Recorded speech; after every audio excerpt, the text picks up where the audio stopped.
कन्नौज में आया हूँ। सपा सुप्रीमो अखिलेश यादव और राहुल गांधी जी ने एक बड़ी आवाज कहा है देशवासियों से कि नफरत के शहर में हम दुकान खोलेंगे। किसकी खोलेंगे? मोहब्बत की दुकान खोलेंगे। मेरे पास सर हैं जो राहुल गांधी जी ने कहा नफरत के बाजार में मोहब्बत की दुकान खोलेंगे। कैसे देखते हो, क्या कहोगे सर?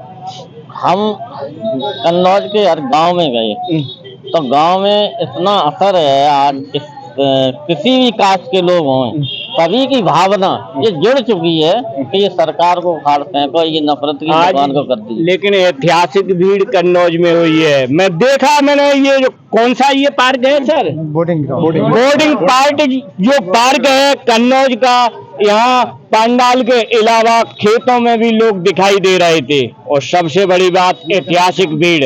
आज ये जो भीड़ कन्नौज की है, क्या परिवर्तन देश में लाएगी? कैसे देखते हो? इसी बीच मेरे पास श्रद्धेय नेताजी मुलायम सिंह यादव की समाधि पर जो चाचा मिलते हैं और नेताजी की आवाज में बात करते हैं, दो शब्द इस कन्नौज की रैली को चैनल के माध्यम से संबोधित करें नेताजी की आवाज में।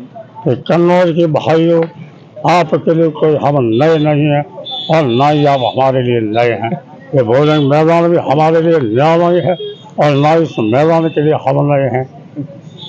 आज कोई लंबा चौड़ा भाषण करने के लिए नहीं आए हैं, आप सबको सिर्फ आगाह करने के लिए आए हैं और संकट से बचाने की एक अपील करने आए हैं कि आज जो हर वर्ग, हर जाति धर्म के लोग, देश की सीमाएं खतरे में, अदालत खतरे में है, संविधान खतरे में है, युवाओं का भविष्य खतरे में है, सब कुछ खतरे में है। इस खतरे को देखते हुए हम अपील करने आए हैं और आप सब नौजवानों से कहने आए हैं कि समाजवादी नौजवानों की जिम्मेदारी बनती है। हमने हमेशा कहा है कि नौजवानों एक हिदायत, एक नसीहत देते हैं कि 1000 दिन की जिंदगी मत जीना अपमान की और 10 दिन की जिंदगी जी लेना सम्मान की। ये हमने हर मोर्चे पर कहा। मौसा जी खड़े आदरणीय होती वाली, ये अखिलेश जी के मौसा है, ये हर समय इन्होंने कहा, नेताजी ने आवाज उठाई है कि जिस ओर जवानी मुड़ती है इतिहास तो मुड़ जाता है। और नेताजी ने कहा कि अखिलेश को बार बार कहते रहे कि युवाओं को आगे लाओ, कहीं समाजवादी पार्टी बूढ़ी न हो जाए। बहुत बहुत धन्यवाद चाचा। सर क्वेश्चन करेंगे, नफरत के बाजार में मोहब्बत की दुकान खोलेंगे।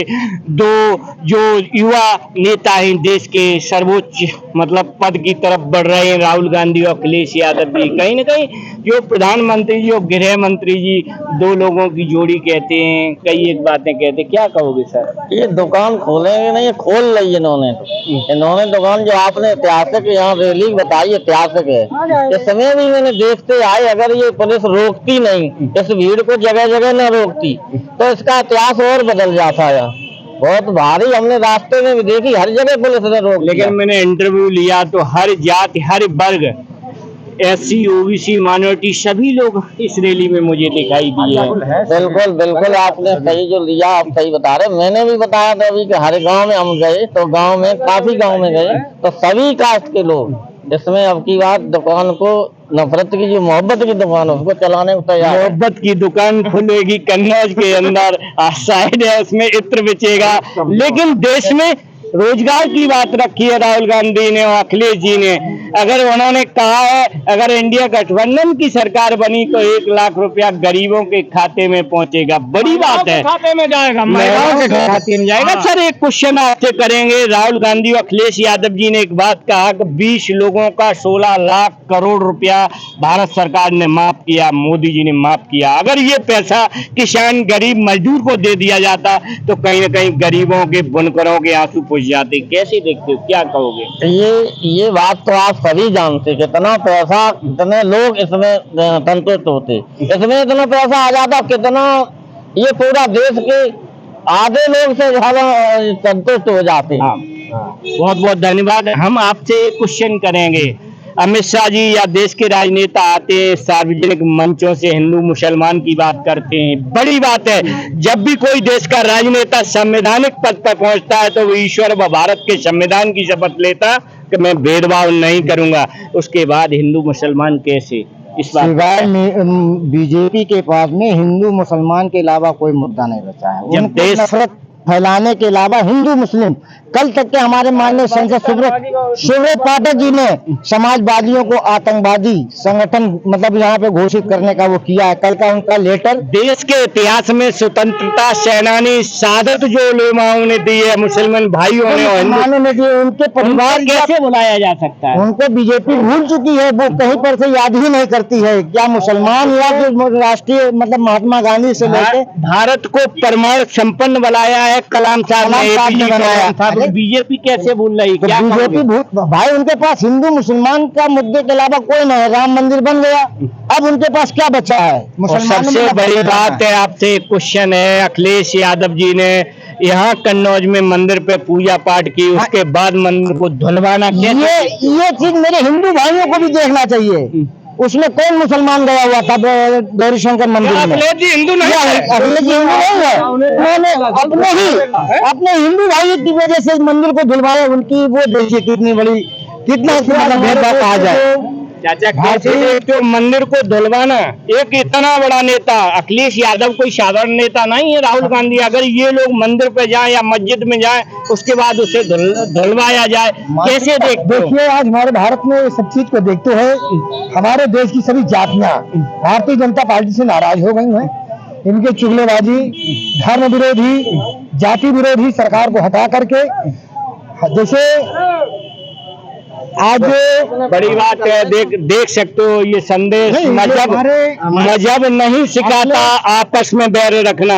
ये दोस्तों और राहुल गांधी जी जो कहे हैं कि हम सब मिटा करके भाईचारा लाएंगे और हमारे देश की जनता भाईचारा ला करके इस भारतीय जनता पार्टी को उखाड़ कर फेंकने का काम करेगी और नई सरकार। बहुत बड़ी बात है, राहुल गांधी जी ने एक आरोप लगाया मीडिया पर, कहीं ना कहीं मीडिया केवल बीजेपी को ही दिखाती है, राहुल गांधी को नहीं दिखाती। क्या कहोगे सर? ये सब हुई है सर, मीडिया ये राहुल गांधी जी का नारा बिल्कुल सच है।